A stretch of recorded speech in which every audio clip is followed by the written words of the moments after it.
el tema central de esta serie es el siguiente. Dios es un Dios feliz. Dios es un Dios alegre. Y está empecinado, en el buen sentido de la palabra, en que tú celebres con Él, pero no cualquier cosa, sino que celebres lo que Él ha hecho por ti. Y esto está en Levíticos capítulo 23.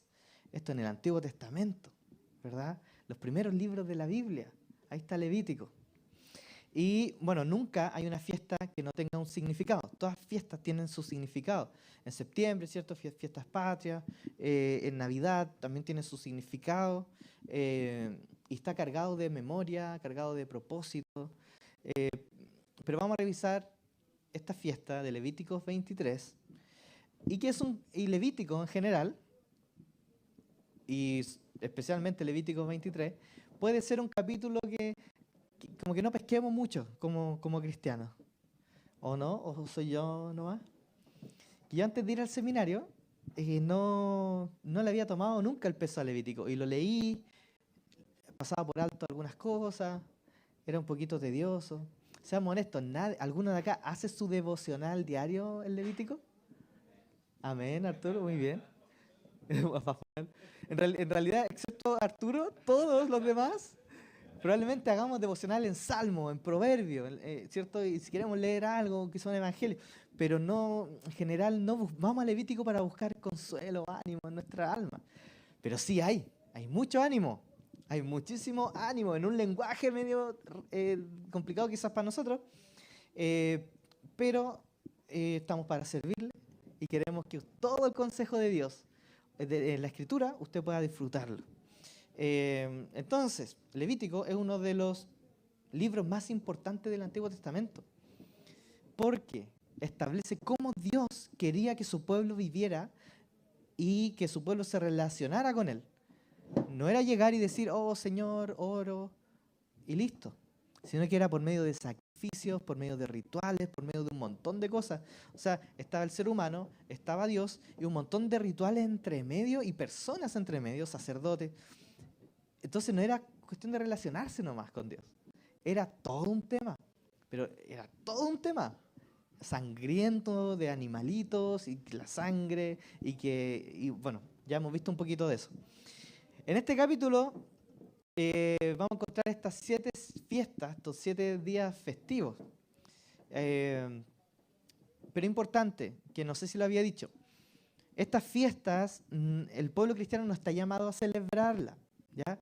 Así que no se ponga a hacer un asado de cordero, ni nada de eso, ni panes sin levadura. No nos vamos para allá.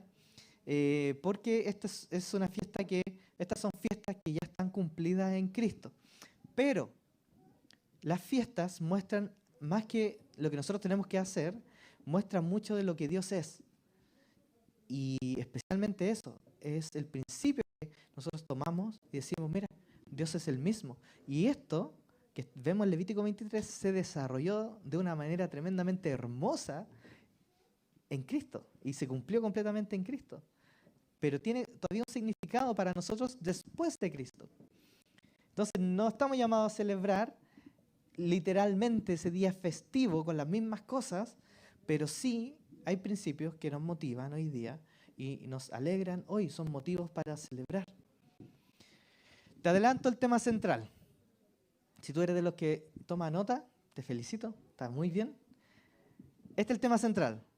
La resurrección de Cristo es el fundamento de la vida de ofrenda y gratitud y celebración que Dios nos llama a vivir. Repito, la resurrección de Cristo es el fundamento de la vida de ofrenda, gratitud y celebración que Dios nos llama a recibir.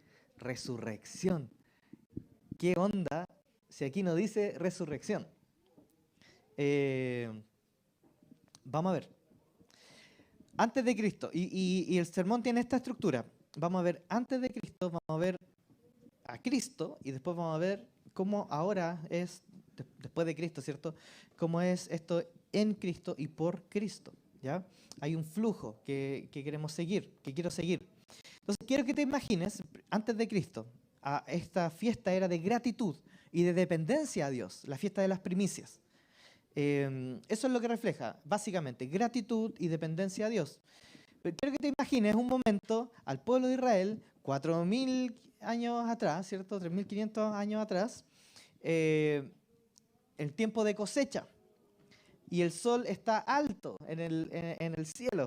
Los campos de cebada están maduros, listos para ser recogidos. Miles y miles de personas de toda la nación, cuando ya llegaron a la tierra prometida, aquí en Levítico todavía no llegaban. Era interesante, era una fiesta que se les dio pero antes de llegar a la tierra. Pero cuando ya llegaron eran miles y miles de personas que llevaban lo que llamaban gavillas. ¿Leyeron que decía gavillas? Yo tuve que googlear qué era gavillas. Son estos costales, ¿cierto? De los primeros granos que han recolectado. Entonces iban con sacos, básicamente, o bueno, ataban algunas cosas, pero estos primeros frutos que crecieron después de un largo tiempo de trabajo, un largo tiempo de espera, un largo tiempo de cuidado, un largo tiempo de esfuerzo. Ahora imagínate estas familias israelitas trayendo sus gavillas ante un sacerdote. No era una ofrenda ligera o una ofrenda que no tenía sentido. Estaban trayendo las primicias, es decir, lo mejor, lo primero de lo que tanto habían trabajado. Estos primeros frutos significaban que la cosecha, y este es el mensaje de esta fiesta, que la cosecha había llegado, que Dios había sido fiel una vez más, para proveer a su pueblo. Lo interesante es que ellos no podían simplemente recoger la cosecha y comenzar a comer y a disfrutar. No podían comer, no podían vender, ni hacer nada con lo que habían trabajado hasta que primero se ofreciera las primicias al Señor.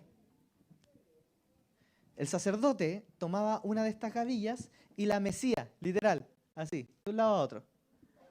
Y mecía delante del Señor.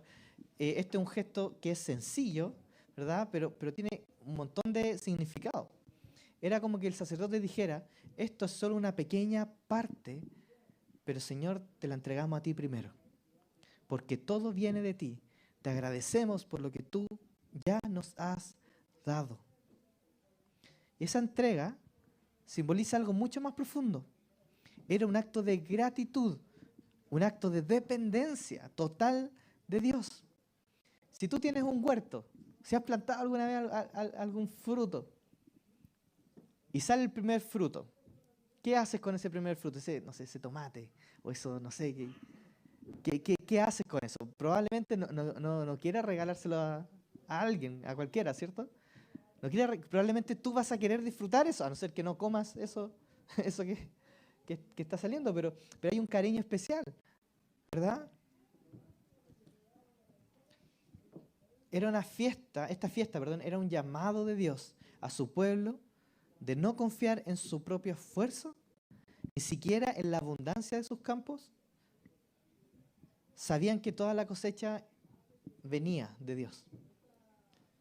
Mientras otros pueblos trataban por otro lado, de manipular a su gente, a sus dioses, los pueblos paganos de la época, y manipulaban a sus dioses tratando de tener más bendiciones, ¿verdad? Los israelitas simplemente reconocían que Dios ya había sido fiel. En el fondo no van a entregar las primicias esperando que Dios les dé más. Ellos van a entregar las primicias porque Dios Dios les dio y les iba a dar lo suficiente, sí o sí. No había que convencer a Dios, no había que hacer un ritual para forzar la bendición, no había que pactar, no había que negociar con Dios. Lo que Dios pedía no era exactamente la primicia porque Dios tenía hambre o algo así. Lo que Dios quería era un corazón agradecido que reconociera que todo lo que tenían era por Él y para Él. Esto es lo que Dios estaba enseñando. No dependan de lo que ven con sus ojos. Dependan de mí antes de ver los frutos completos. si incluso sin pasar por Cristo y ya lo aplicamos, ya tendría harto que decir, ¿no? Una de las cosas que parece que Dios estaba haciendo era dar a sus hijos, al pueblo de Israel, costumbres para sus vidas, para ayudarlo a luchar con esta amnesia espiritual. Es muy fácil para nosotros caer en ese error, olvidarnos. A veces esperamos tenerlo todo bajo control antes de darle algo al Señor, ¿sí o no? Quizás no estemos literalmente cultivando un campo, pero la pregunta sigue siendo válida. ¿Estamos dándole a Dios lo mejor de nuestras vidas o solo lo que sobra de nuestras vidas? Dios nos llama a confiar en Él, no después de que vemos el fruto de nuestro trabajo, sino antes de ver el fruto de nuestro trabajo. Apenas vemos los primeros frutos de nuestro trabajo, Él llama a entregar eso. Justo como el pueblo de Israel ofrecía las primicias antes de disfrutar su cosecha. Nosotros también estamos entonces llamados a dar lo mejor de nuestras vidas, confiando en que Él es quien provee. La pregunta es si te atreves a confiar en la fidelidad de Dios antes de ver los resultados. Y ahí usted aplíquelo a su vida, a sus recursos, a su tiempo. Usted aplique. Ok, voy a dar a Dios, pero no sé si voy a tener después. ¿Te ha pasado eso? Ahora, ojo que no, esto se mal lo utiliza mucho y se puede prestar para abusos en iglesias o en otras partes, no sé, pero al menos nuestro contexto de iglesias. Si usted no tiene plata, délo todo porque usted tiene que pensar en la iglesia, porque usted tiene que pensar en el Señor, porque no caigamos en ese tipo de abusos, pero sí hay un principio genuino que necesitamos reflexionar. Y no sé de qué manera el Espíritu Santo te puede ayudar a reflexionar en esto, pero tú tienes que ver ahí a dónde el Señor te está llamando, a confiar, pero tú prefieres asegurar y restar, a dar a otro, a dar a Dios, a darle a Él lo que le pertenece. Quizás Dios te está llamando a confiar, quizás el apriete económico, Dios te esté llamando a confiar, pero tú prefieres asegurarte. Entonces quizás necesitamos reflexionar algunas cosas en torno a eso. Quizás un tema de fe, no sé. Pero ¿qué tiene que ver esto con Cristo? Esto era antes de Cristo. Eso era como, intenté explicar como la esencia del ritual, ¿no? O de la fiesta, perdón. ¿Qué era? ¿Qué vivían los judíos en ese tiempo? ¿Cómo se veía la fiesta de las primicias? Pero el Nuevo Testamento nos da cierta luz, que para ser sincero me complicó un poquito. Este sermón no fue tan fácil para mí. Porque el Nuevo Testamento cuando habla de esta fiesta, o hace guiño a esta fiesta, lo habla como la resurrección de Cristo. Entonces, el punto 2 es en Cristo, las primicias de la resurrección. Esto está en 1 Corintios 15, 20. Piensa en esto. ¿Alguna vez te has preguntado por qué Jesús no resucitó el día después de su muerte? ¿Por qué tuvo que esperar al domingo para resucitar? El mismo apóstol Pablo dice que Cristo resucitó al tercer día según las Escrituras. ¿Verdad? Eso está en 1 Corintios 15, 4. Y dice que según las Escrituras, Cristo resucitó al tercer día. ¿A dónde vemos eso? ¿En qué parte de la Biblia? Jonás puede ser. Pero según la Escritura está pensando el apóstol Pablo en el Antiguo Testamento. ¿Dónde dice que Jesús iba a resucitar un domingo? ¿Verdad? No dice literalmente. No dice que el Mesías iba a resucitar un domingo, pero podemos pensar en las fiestas y es interesante que Jesús murió en la Pascua, un día viernes, ¿cierto? Jesús fue sepultado durante la fiesta de los panes sin levadura, que eso es el día sábado, ¿verdad? El día de reposo, y resucitó el domingo, el día después del sábado, ¿cierto? Parece obvio, pero así lo presenta el pasaje, el día después del sábado. Justamente en el día que correspondía a la fiesta de las primicias. Lo leyeron ahí en Levítico 23. ¿Cuándo es la fiesta de la primicia? Después del sábado, o sea, el día domingo. Hermanos, no fue un accidente, sino un cumplimiento perfecto del calendario de Dios. ¿Por qué la resurrección no ocurrió antes? ¿Por qué esperar? Tenemos que ir a Levítico 23. Ahí en el versículo 11, el sacerdote dice: mecía la gavilla ante el Señor para que sea aceptada. La mecía a la mañana siguiente del sábado. Dios instruye al sacerdote a que lo haga, que esta fiesta se haga el día domingo. Levítico 23. Dios detalló su calendario de redención para la nación de Israel, pero está detallando algo más grande, algo más bonito, algo más maravilloso, más significativo y cósmico. Si tú lees Juan capítulo 20, verso 1, creo que entender esta fiesta nos ayuda a entender qué pasó con María Magdalena, ¿cierto? El primer día de la semana, dice Juan 21, el primer día de la semana fue temprano al sepulcro, cuando aún estaba oscuro, y vio que la piedra ya había sido quitada del sepulcro. Aquí, pum, avanzamos 3.500 años, llegamos a Cristo, y cuando leemos el Evangelio, ¡oh! La piedra estaba movida, y nos centramos en eso, ¿no? Jesús resucitó, está movida, sí, pero hay un detalle. En el primer día de la semana. Cuando leemos esa parte, podemos entender que hay cierta conexión. Jesús murió en Pascua, el día en que los judíos celebraban su liberación de Egipto y sacrificaron un cordero. Muy bien, hermano, Él es el Cordero de Dios que fue sacrificado por los pecados del mundo. Luego, el segundo día, el sábado, ¿qué pasó con Él? Él fue sepultado durante la fiesta de los panes sin levadura. La fiesta de los panes sin levadura es un tiempo en el que el pueblo se purifica y quitaba la levadura de sus casas, lo que simbolizaba el pecado. Quitaban el pecado. Durante esos días Jesús descansaba en la tumba, habiendo quitado el pecado de los suyos.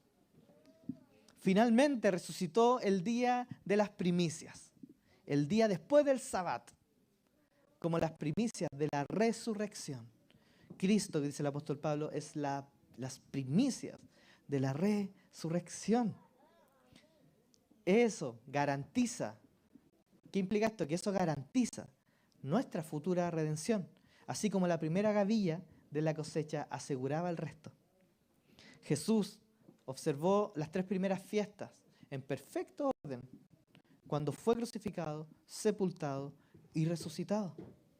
Al considerar esta fiesta en el contexto de las 7 fiestas de Israel, me queda clarísimo, y verla a la luz de Cristo, me queda clarísimo que el autor principal de la Escritura es Dios mismo.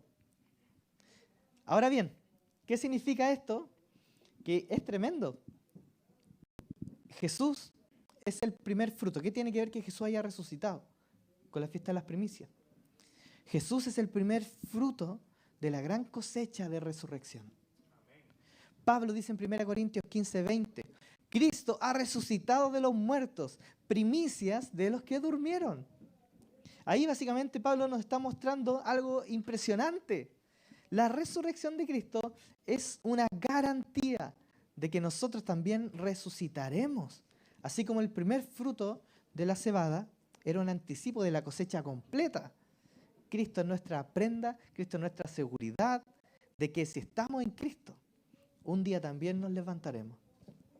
Imagina el gozo del pueblo de Israel cuando mecía esa gavilla de cebada, sabiendo que la abundancia venía, sabiendo que el Señor les iba a proveer.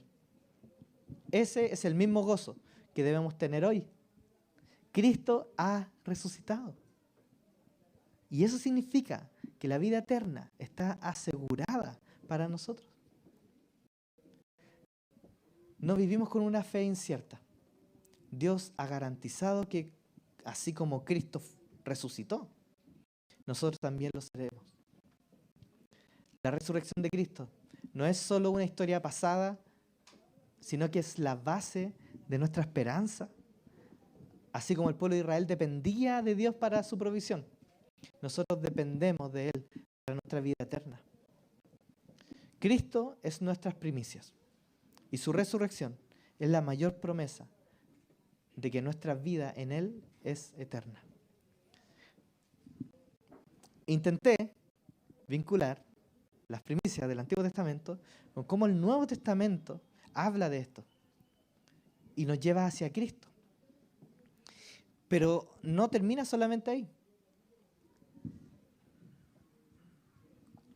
Hay muchísimo más que se aplica a nosotros. Si bien acabo de declarar una tremenda verdad que asegura al pueblo de Dios que ese pueblo va a resucitar, que no va a haber muerte para nosotros, que la vida eterna ya comenzó cuando nacimos de nuevo. Entonces quiero hablar del tercer punto de cómo es esto en Cristo y por Cristo. Y quiero animarlos a que podamos celebrar la nueva vida que tenemos en Cristo. Si bien hoy día ya no tenemos que hacer la fiesta de los panes, de las primicias, una fiesta como tal, podemos todos los días celebrar la nueva vida porque Cristo es la primicia de la resurrección y aseguró. O sea, el pueblo no tenía idea exactamente, sí, tenía fe de que Dios le iba a proveer para todo el resto. Cristo es nuestra primicia y podemos estar seguros, segurísimos de que vamos a recibir la provisión del Señor en la vida eterna con Él. Que nuestra salvación está cumplida, plena y terminada. Bueno, ¿pero en qué afecta que Jesús haya resucitado? En que ya tenemos la primicia de la resurrección. Entonces, por lo tanto, nosotros podemos celebrar que Dios terminará de cosechar su obra de resurrección en nosotros, ¿verdad? Por lo tanto, podemos celebrar la nueva vida y podemos celebrar nuestra vida resucitada. ¿Y esta vida resucitada qué significa? Porque tenemos una doble esperanza. La primera, podemos decir, es que si morimos, vamos a resucitar con Él. La segunda promesa es la que podemos disfrutar ahora, no solo en esperanza, sino ahora que ya hemos muerto con Cristo y hemos resucitado en Él. ¿Usted sabía eso?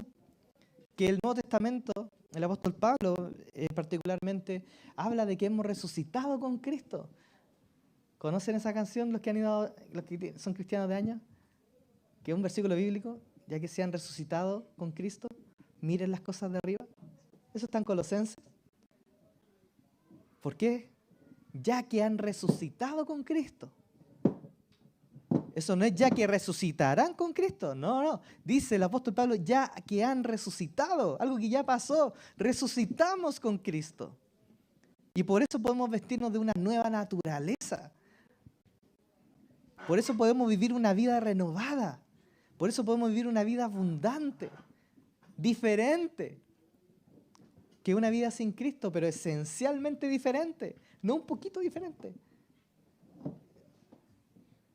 Podemos celebrar esa nueva vida resucitada, pero ¿cómo se ve esto? Se ve con mayor libertad y mayor gratitud. Y con esto creo que hay un problema. No me quiero meter en problemas, pero si me meto en problemas con usted, dígamelo. Creo que la iglesia, no usted por supuesto, ha tenido un problema, un entendimiento equivocado de lo que esto significa. Que es, no sé si te ha pasado, pero que nacemos los locos con cosas como que no entendemos, cosas que en realidad no nos conviene entender. Hay una dinámica con toda la ley de Dios, con toda la ley ceremonial, con la ley civil de Dios. Dios da la ley antes de Cristo, ¿verdad? Pongámoslo acá, antes de Cristo. Luego en Cristo se cumple esa ley, por ejemplo, la ley del diezmo, la ley de la Pascua o la fiesta de la Pascua, ¿cierto? Que era en modo de ley, se había impuesto en las primicias, etcétera, ¿verdad? Incluso con leyes tan importantes como la misericordia. Eran leyes. El pueblo por ley debía ser profundamente misericordioso.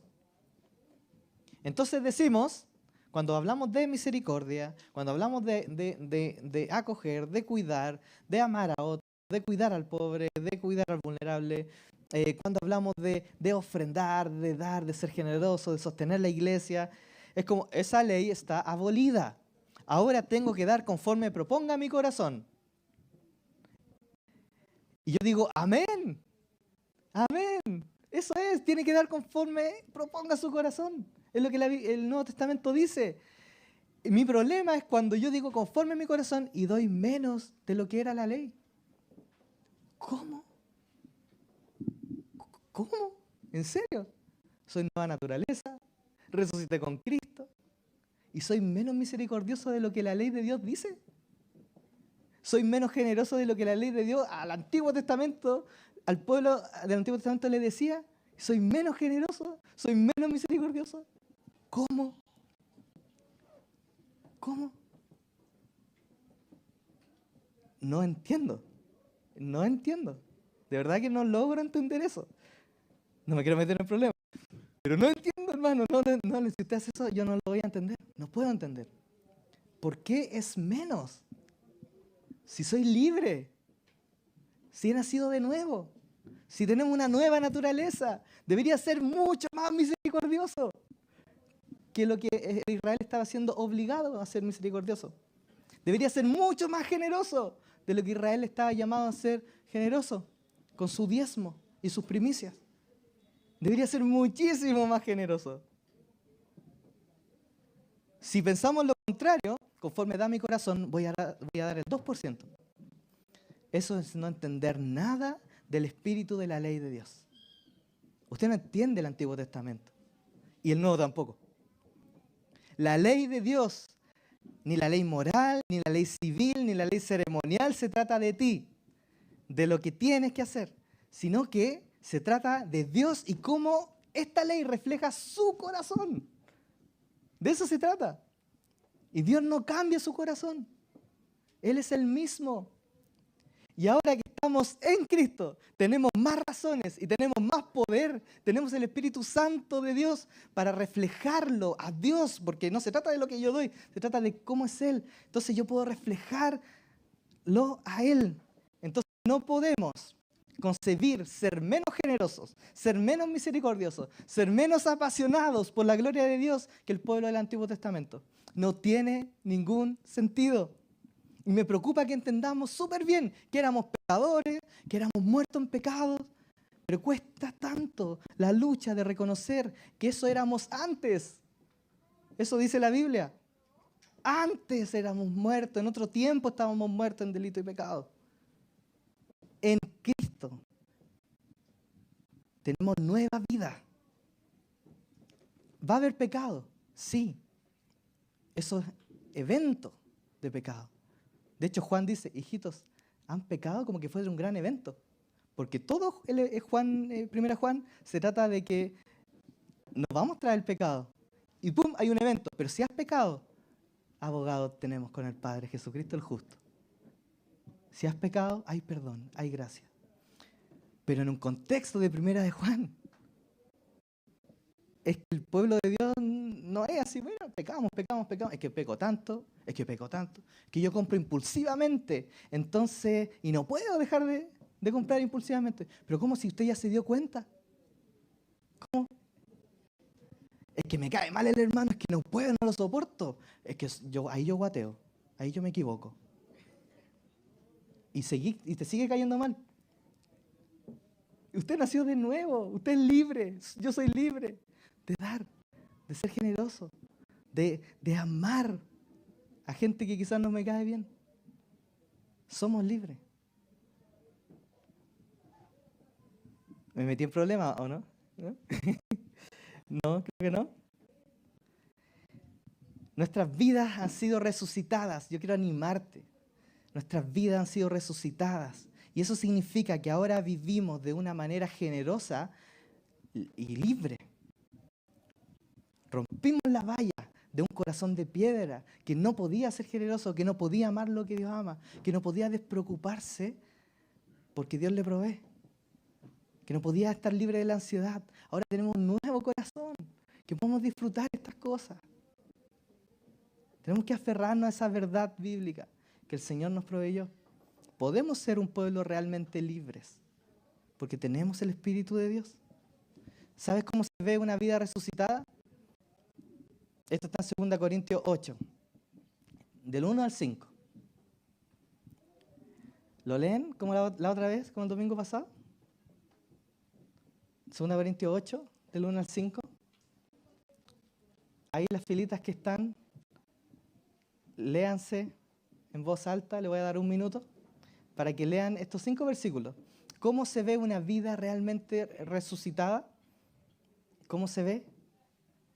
Mira, aquí se ve, en la generosidad. A ver, ya pueden leerlo nomás. Dije primera, es 2 Corintios 8, del 1 al 5. Ahí pueden leerlo nomás, en voz alta.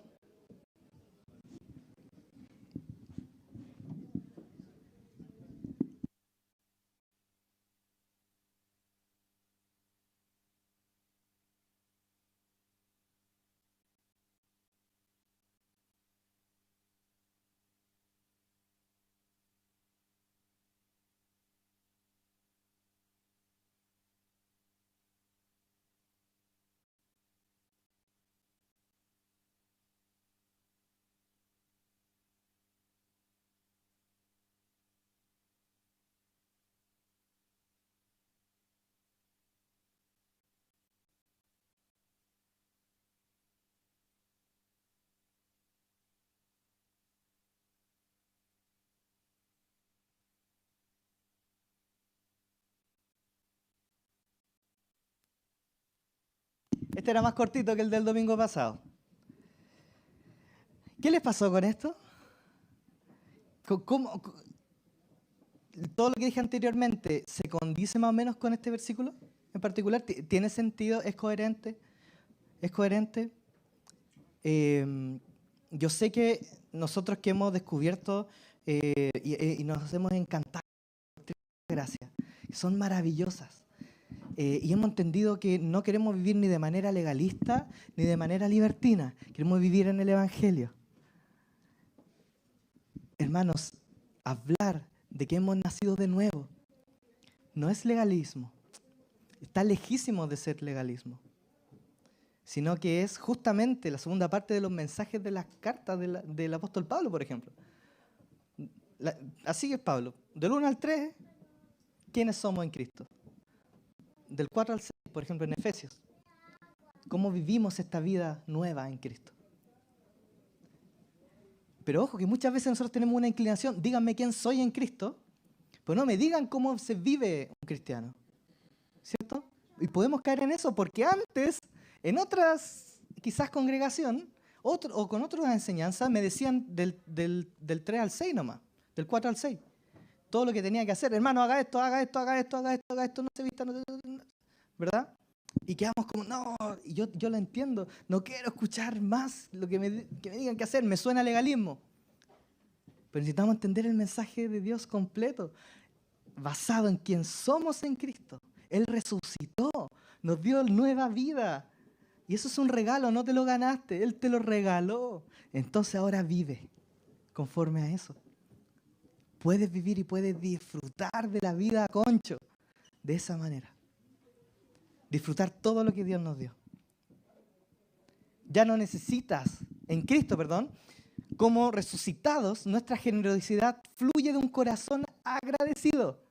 No como los paganos de la época antigua que querían manipular a sus dioses para que sus dioses los bendijeran, sino que nuestra adoración, nuestras obras, nuestra vida fluye de un corazón agradecido. Ya no necesitamos la ley, escucha esto, iglesia querida, ya no necesitas la ley para sostener la iglesia, no necesitas la ley para actuar en misericordia, no necesitas la ley para trabajar para el Señor y darle nuestro tiempo, no necesitas la ley para eso. La ofrenda de las primicias no solo trata de dar lo mejor de nuestra cosecha, sino que refleja el deseo de entregar nuestras vidas a Él. Qué privilegio es poder ofrecer a Dios lo que tenemos. Tenemos nueva vida en Cristo. Y eso es lo que podemos celebrar. Pero vieron, y con esto ya este sería el último punto, que yo dije en Cristo y por Cristo, ¿verdad? Había otro sacrificio, y aquí es como, qué raro, porque estamos hablando de la fiesta de las primicias, traer cereales y todo eso, y de repente empieza a hablarnos de un sacrificio de un animal. ¿Lo vieron? Que Dios reciba tus primicias, es decir, que Dios reciba tu tiempo, tu adoración, tus buenas obras. Que Dios reciba eso no fue porque tú llegaste y dijiste, Señor, ahora entiendo, te vengo a dar lo mejor de mí. No. ¿Por qué Dios va a recibir tu ofrenda? A veces, quizás, no sé, podemos estar pensando que le hacemos un favor al Señor al estar acá. Le hacemos un favor al pertenecer a la iglesia. Quizás pensamos que le hacemos un favor al Señor. Pero no, es un tremendo privilegio que tú cantes y que Dios se agrade con tu canto. Es un privilegio, impensado quizás. Que Dios reciba tus primicias, tus obras, tu amor, tus obras de amor, tu servicio. Tiene que ver con lo que está pasando ahí en el sacrificio. ¿Por qué Dios recibirá tu ofrenda? Si sabes que Dios no necesita más, ¿por qué Dios recibe tu adoración? Si están los ángeles para adorarlo, ¿cierto? ¿Por qué Dios va a necesitar tu adoración? Dios no necesita tu adoración. ¿Por qué Dios va a necesitar tus primicias? ¿Por qué Dios va a necesitar tu ofrenda? ¿Por qué? Dios no necesita, si Él es dueño de todo, Él no lo necesita. ¿Acaso Dios necesita ese dinero? No. Dios dice en Isaías 64 que nuestras ofrendas, nuestra justicia, nuestras obras son como trapos de inmundicia para Él. ¿Sabía eso? Así solo, por las mías. Son como trapos de inmundicia. No existe algo como buenas obras separado de lo que está pasando al ladito en la fiesta de las primicias. Él no tiene por qué recibir tus obras, fruto de tu trabajo y esfuerzo y agradarse. Dios exige la perfección para recibir una ofrenda. Dios no va a recibir cosas a medias, cosas piñuflas que le damos. Dios no tiene un estándar bajo de santidad. Por eso es tan necesario lo que dice a continuación Levíticos 23. Y esto es miel para nosotros, hermanos. Esto es miel. Mira el verso 12. Este mismo día sacrificarán ustedes un cordero de un año, sin defecto, como holocausto al Señor. También presentarán 2/10, y esto es también importante, 2/10 partes de un efa de harina refinada mezclada con aceite, como ofrenda de cereal puesta al fuego, de aroma grato al Señor, y un cuarto de hin de vino como ofrenda líquida. Nuestra ofrenda entonces a Dios es posible solo gracias a Cristo. Pero vemos a Cristo en dos partes. Él como nuestro sumo sacerdote, quien presenta nuestras ofrendas, nuestras vidas transformadas ante el Padre. Imagina que cada obra tuya es un grano del bolso que traes, ¿verdad? Y traes tu gavilla, ¿cierto? Y dentro traes tus obras al Señor. Imagina eso. Las primicias de tus recursos, las primicias de tu tiempo, las primicias dedicadas a servir a otros, tus oraciones, la misericordia que aplicas, etcétera, etcétera. Y el sacerdote toma eso y empieza a hacer el ritual. Mece la gavilla y luego sacrifica un animal, un cordero sin defecto, para que tu ofrenda, el primer fruto de tu trabajo, sea aceptado por el Señor. Todo esto, hermanos, apuntaba directamente a Cristo. Jesús es el sacerdote, pero también Jesús es el sacrificio. Así como la resurrección de Cristo es la garantía de una nueva vida futura, también nos asegura que nuestras ofrendas serán recibidas por Dios mismo. Hoy, nuestras ofrendas a Dios, ya sean materiales o espirituales, son posibles y son aceptables solo y únicamente a través de Cristo. Así que al igual que la fiesta de las primicias, cuando damos lo mejor de nosotros, lo hacemos con el entendimiento de que ya hemos sido redimidos y asegurados por el sacrificio de Jesús. La fiesta de las primicias siempre fueron un recordatorio para el pueblo de Dios, de quién es Dios. Esto no se trata tanto de nosotros. En Levítico 23 vemos cómo Dios no estaba buscando llenar su estómago, sino revelar su propio corazón. Y hermano, no sé cómo tú lees la ley del Antiguo Testamento, pero si eres como yo, antes de aprender estas cosas, yo recuerdo que veía la ley de Dios y no podía ver a Dios ahí, sino que veía solo el peso del mandamiento. La ley de Dios revela más de Dios que de lo que debemos hacer. ¿Sabía eso? Le explico. Si Dios dice, no mentirás, no se trata tanto de que tú no mientas, aunque sí, pero no es lo central. Lo más glorioso de que Dios haya dicho no mentirás es que revela que Dios es verdadero, de que Dios es veraz. Si Dios dice no adulterarás, eso revela que Dios es fiel. Si Dios dice ama a tu prójimo, es porque Él es amor y está dispuesto a amar hasta a sus enemigos.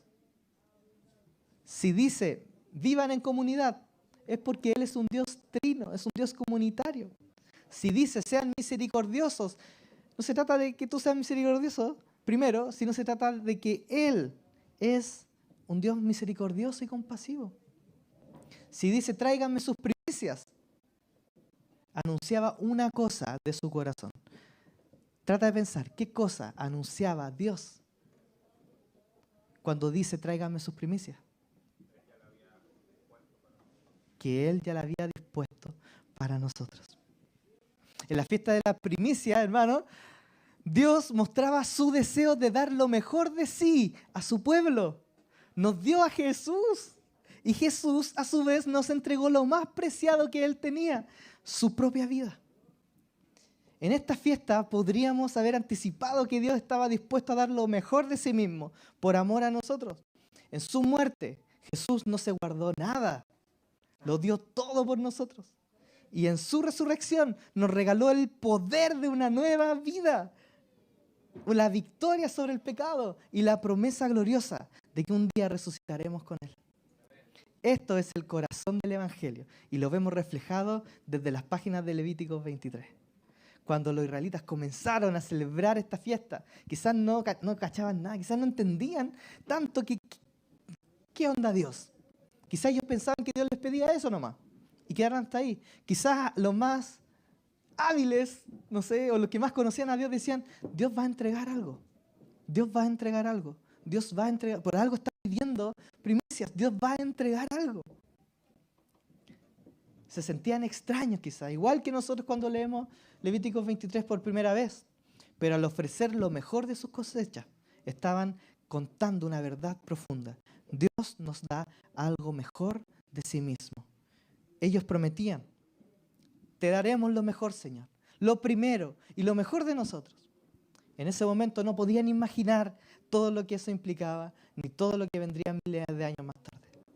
Pensaban en bendiciones quizás terrenales, en una tierra prometida que fluía leche y miel, pero Dios tenía planes aún mayores. No solo les dio tierras fértiles o prosperidad, nos dio lo más valioso, nos dio a su Hijo Jesús. Y eso es lo mejor que podríamos haber recibido. Hermanos, podemos acercarnos a Dios, podemos acercarnos a Él y podemos entregarle a Él sin tener miedo a que Él no nos acepte. Porque Cristo resucitó. Él acepta nuestra ofrenda. Él acepta nuestra vida. Y cuando digo ofrenda, no pienses solo en plata. Incluye la plata, sí, pero mucho más que eso. Es mucho más que eso. Él acepta nuestra vida. Romanos 12:1. Les ruego, hermanos, dice el apóstol Pablo, por la misericordia de Dios, que presenten sus cuerpos como un sacrificio vivo, santo, agradable a Dios, que es el culto racional. Renueven su mente. Vivan conforme a la nueva naturaleza que se les ha dado. El Nuevo Testamento es gracias a Jesús. Ofrecemos lo mejor porque ya somos aceptados. Entonces podemos vivir como hijos, muy amados. Podemos entregar nuestro tiempo, podemos entregar nuestra energía, lo mejor de nuestra familia, de nuestros recursos. Pero claro, habrá días que nos vamos a sentir tentados y que vamos a ofrecerle a Dios las sobras de nuestro tiempo, las sobras de nuestro esfuerzo, las sobras de nuestro dinero. Y en esos momentos podemos sentirnos mal al recordar que no hemos dado lo mejor. Pero no flaqueemos. Arrepintámonos, recordemos el Evangelio y le pedimos a Dios que nos dé la fuerza para hacerlo mejor mañana. ¿Y así? Piensa en la fiesta de las primicias a la luz de las palabras de Mateo. Las palabras que Jesús dijo ahí en Mateo, están registradas en Mateo capítulo 6, verso 31. No se preocupen diciendo qué comeremos, qué beberemos, qué nos pondremos. Jesús nos recuerda que Dios conoce nuestra necesidad. En vez de preocuparnos, entonces, busquemos primero su reino, su justicia, y todo lo demás vendrá por añadidura. La fiesta de las primicias se trata de poner a Dios primero, de acuerdo a la nueva vida que tenemos por la resurrección de Cristo. Quiero invitarte a que podamos orar. Señor,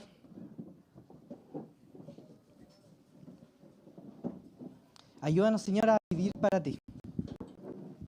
Ayúdanos, Señor, a buscar tu reino, a hacer de esto un estilo de vida, a traer las primicias de nuestras vidas para ti, Señor, cada día, cada año, cada hora. Y gracias porque lo hacemos sabiendo que tú lo vas a aceptar. Gracias porque la esperanza del Evangelio es el centro de nuestra vida, que nos hace venir con alegría, trayendo nuestras gavillas, Señor. Anímanos, Señor, a celebrar juntos la nueva vida que tenemos en Cristo. Ayúdanos, Señor, a confiar en ti. Te pido, Señor, por aquellos que están pasando por dificultades económicas, Señor, y se puedan cuestionar si acaso pueden ser tan generosos como antes. Señor, te pido por ellos, Señor. Te pido para que podamos confiar, para que ellos confíen en ti y les des sabiduría y firmeza y fe en quién eres tú, Señor. Te pido para aquellos que no han sido generosos por temor o por orgullo o por alguna razón, Señor. Te pido, Señor, que podamos entender esto y podamos correr y acudir a ti, Señor. Y en fe podamos dar, aún no viendo y no teniendo certeza de lo que viene, pero declarando abiertamente que tú eres el que nos cuida, Señor. Ayúdanos no solo a decir esas cosas de boca, sino también con nuestras vidas.